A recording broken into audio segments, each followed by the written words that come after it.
Hello friends, कैसे हैं आप सभी लोग। आज मैं आप लोगों के लिए एक नया चैप्टर लेकर आया हूं जिसका नाम है respiration in plants. Respiration in plants के अंदर सबसे पहले आपको थोड़ा सा फोटोसिंथेसिस के बारे में पता होना चाहिए। फोटोसिंथेसिस के बारे में क्या पता होना चाहिए सर? फोटोसिंथेसिस के बारे में थोड़ा सा बेसिक पता होना चाहिए। बेसिक का मतलब यहाँ पर फोटोसिंथेसिस के अंदर क्या होता है, ग्रीन प्लांट्स के अंदर ये होता है, यहाँ पर सूरज की जो लाइट एनर्जी है ना, उनको उसको कन्वर्ट कर दिया जाता है फोटोसिंथेसिस की हेल्प से केमिकल एनर्जी के अंदर। इतना सही याद रखना है सिर्फ। इसकी क्या डेफिनेशन है? फोटोसिंथेसिस के अंदर क्या होता है, फूड जो है ग्लूकोज बनाया जाता है। यहाँ पर सनलाइट का यूज करके क्या बनाया जाता है, फूड बनाया जाता है। ग्लूकोज का फॉर्मेशन कर दिया, इस लाइट की एनर्जी को कार्बन कार्बन बॉन्ड के अंदर डाल दिया और ये बॉन्ड फॉर्म कर दिया, फूड बना दिया। ठीक है, और बाकी हम आगे देखते हैं। उसके बाद में क्या होता है, ये फूड हमने बना दिया। अब इस फूड के अंदर होगा रेस्पिरेशन। रेस्पिरेशन कहाँ पर होता है sir? Respiration within the cell के अंदर होता है। अब ये फूड जो है सेल के अंदर जाएगा और सेल क्या करेगा, इसका ब्रेकडाउन ऑफ द फूड करेगा। कार्बन कार्बन के अंदर जो ये बॉन्ड है इनको क्या करेगा, तोड़ देगा। और तोड़ने पर क्या होगा, पहले एनर्जी डाली थी इनके अंदर, अब वो एनर्जी क्या हो जाएगी, रिलीज हो जाएगी। अब एनर्जी जो रिलीज होगी उसको एनर्जी को क्या कर देंगे, एटीपी के अंदर ट्रैप कर देंगे। मतलब एटीपी क्या होती है, एटीपी मतलब अभी दिखाता हूँ, 2 मिनट। एटीपी का मतलब होता है एडिनोसिन ट्राइफॉस्फेट। ये एनर्जी करेंसी होती है। सेल जो है इसी एटीपी का यूज करता है। एडिनोसिन ट्राइफॉस्फेट का मतलब एडिनोसिन में अंदर आता है एक तो शुगर, पेंटोज की शुगर है, उसके साथ में जब एडेनिन जो है नाइट्रोजनस बेस जुड़ गई तो उसे एडिनोसिन कह दिया। ट्राइफॉस्फेट का मतलब 3 फॉस्फेट ग्रुप जोड़ दिए, और जो फॉस्फेट ग्रुप जोड़े ना, इनको जोड़ने पर क्या होता है, हाई एनर्जी इनके अंदर डाल दे रखते हैं। हाई एनर्जी इनके अंदर होती है, जब इनको तोड़ेंगे तो बहुत ज्यादा एनर्जी रिलीज होगी। यहाँ पर क्या होगा, जब एटीपी को ब्रेक करेंगे ना, एटीपी को तोड़ेंगे, जब सेल इसका यूज करेगा तब क्या होगा, एडीपी बनेगी, मतलब एडिनोसिन डाइफॉस्फेट। ट्राइफॉस्फेट क्यों नहीं सर? क्योंकि डाइफॉस्फेट जो है एक बॉन्ड तोड़ दिया तो 2 ही फॉस्फेट बचे ना, तो डाइफॉस्फेट और पी इनऑर्गेनिक फॉस्फेट, और साथ में एनर्जी रिलीज होगी। इस एनर्जी का यूज करेगा ना सेल। अब हम बात कर लेते हैं रेस्पिरेशन की डेफिनेशन क्या होती है। रेस्पिरेशन, जिसे सेलुलर रेस्पिरेशन भी कहते हैं। क्यों कहते हैं सेलुलर रेस्पिरेशन?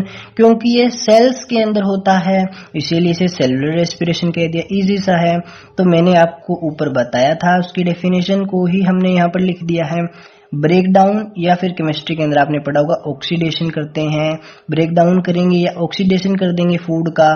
फूड को जब तोड़ दिया हमने तो क्या होगा, उसके अंदर जो एनर्जी है ना, तो उसके अंदर विदन सेल के अंदर तोड़ा है टू रिलीज एनर्जी, तो जो एनर्जी जो उसके अंदर है वो बाहर निकल जाएगी, रिलीज हो जाएगी। एंड उसको एनर्जी को क्या करेंगे, ट्रैप कर देंगे। This energy for ATP synthesis, chemical energy ATP बना देंगे उस एनर्जी का। फूड से एनर्जी को कहां पर ले आए, एटीपी के अंदर ले आए हम। ठीक है, अब क्या होगा, देन जो है cell break down this ATP. Cell जो है ब्रेक डाउन करेगा this ATP whenever required and utilise या यूज ऑफ दिस एनर्जी। जब भी सेल्स को इसकी जरूरत पड़ेगी तो वो क्या करेगा, एटीपी का ही यूज करेगा, और एटीपी को ब्रेक डाउन करके वहीं से एनर्जी लेगा। काम कर रहा है ना सेल, तो उसको एनर्जी तो चाहिए, तो एनर्जी कहां से लेगा, एटीपी से लेगा। इसीलिए एटीपी को energy currency of the cell कहते हैं। समझ में आया कि नहीं आया? उसके बाद हम इसकी थोड़े से और देख लेते हैं। Raw material for respiration. अभी तो आपको थोड़ा ज्यादा समझ में नहीं आएगा, परंतु मैं बता देता हूँ। रॉ मटेरियल फॉर रेस्पिरेशन जो भी इसकी बेसिक चीजें हैं, मान लीजिए आपको नोट्स बनाने हैं तो उसके लिए क्या चाहिए, कागज पेन तो बेसिक रिक्वायरमेंट है ना। तो जो बेसिक चीजें जो चाहिए उसे ही रॉ मटेरियल कहते हैं। कोई भी चीज बनानी जिससे नया प्रोडक्ट बनेगा, इसी रॉ मटेरियल से बनेगा ना। तो रॉ मटेरियल जो है ये आता है फोटोसिंथेसिस से। कौन कौन से रॉ मटेरियल होते हैं आगे हम देखेंगे। उसके बाद मैं बात करता हूँ रेस्पिरेटरी सबस्ट्रेट क्या होता है। रेस्पिरेटरी सबस्ट्रेट यूजुअली ग्लूकोज होता है, जो कि एक कार्बोहाइड्रेट है। मतलब फूड का जब ऑक्सीडाइज्ड ड्यूरिंग रेस्पिरेशन, जब फूड को तोड़ेंगे ना रेस्पिरेशन के अंदर क्या करेंगे, फूड को तोड़ेंगे, उसको ऑक्सीडाइज करेंगे। तो कौन से फूड को तोड़ेंगे? फूड के रूप में हम क्या लेंगे? ग्लूकोज का यूज करेंगे, जो कि कार्बोहाइड्रेट है। अच्छा सर, ग्लूकोज की जगह पर किसी और का यूज नहीं कर सकते क्या? फैट्स, प्रोटीन, ऑर्गेनिक एसिड, इनका यूज नहीं कर सकते? कर सकते हैं ना। इनका भी क्या कर सकते हैं हम? ऑक्सीडेशन करके जो है इनसे भी जो है हम रेस्पिरेशन करवा सकते हैं, परंतु मेनली जो है यूज जो है ग्लूकोज का ही किया जाता है। अब मैं बात करता हूँ रेस्पिरेशन क्या है। रेस्पिरेशन एक मल्टी स्टेप प्रोसेस है, रेस्पिरेशन एक एक्सर्गोनिक प्रोसेस है, रेस्पिरेशन एक एम्फीबोलिक प्रोसेस है। इन सब के बारे में हम डिटेल में अभी बात करते हैं। सबसे पहले देखते हैं मल्टी स्टेप प्रोसेस का मतलब। यहाँ पर मल्टीपल स्टेप्स होते हैं। आपको लग रहा होगा कि फूड जो है, आपने ग्लूकोज फूड लिया, उसको तोड़ा और एटीपी के अंदर उस एनर्जी को डाल दिया, एक ही सिंगल स्टेप तो है सर, परंतु ऐसा नहीं है। यहाँ पर मल्टीपल स्टेप्स का यूज होता है।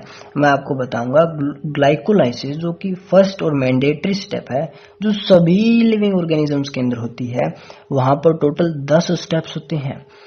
तो यहाँ पर उसके बाद लिंक रिएक्शन, क्रेब्स, उसके अलावा देखेंगे रेस्पिरेशन किस टाइप का है उस हिसाब से होंगे, परंतु 10 स्टेप तो हर एक ऑर्गेनिज्म के अंदर होंगे। अच्छा, तो मतलब ये मल्टीपल प्रोसेस है, मल्टीपल स्टेप्स लगेंगे और ये स्लो धीरे धीरे चलती है, सीरीज ऑफ स्लो होती है एंड स्टेप वाइज रिएक्शन होती है।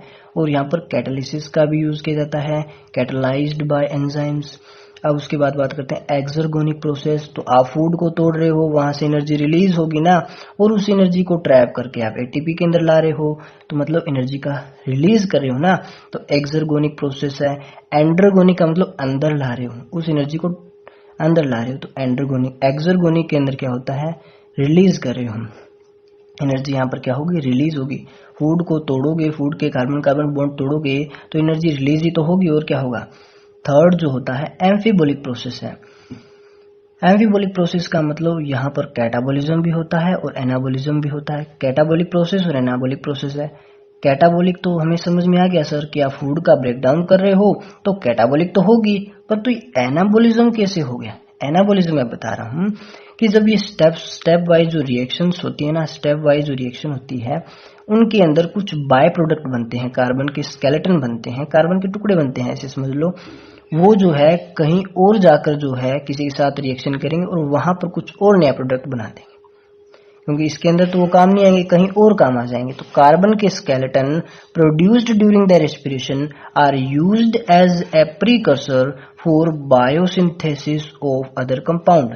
समझ में आया कि नहीं आया? ये एक एम्फीबोलिक प्रोसेस जहां पर कैटाबोलिज्म और एनाबोलिज्म होता है। स्टूडेंट जो है यहाँ पर बहुत ज्यादा गलती करते हैं। स्टूडेंट को लगता है कैटाबोलिक प्रोसेस है, परंतु ऐसा बिल्कुल नहीं है, ये एक एम्फीबोलिक प्रोसेस है। तो स्टूडेंट साहब मुझे बताना कि आपको ये समझ में आया कि नहीं आया, कहाँ पर दिक्कत आ रही है, आगे आपको कौन से टॉपिक पर वीडियो चाहिए, ये सब कुछ आप कमेंट बॉक्स के अंदर लिख सकते हो। Thank you.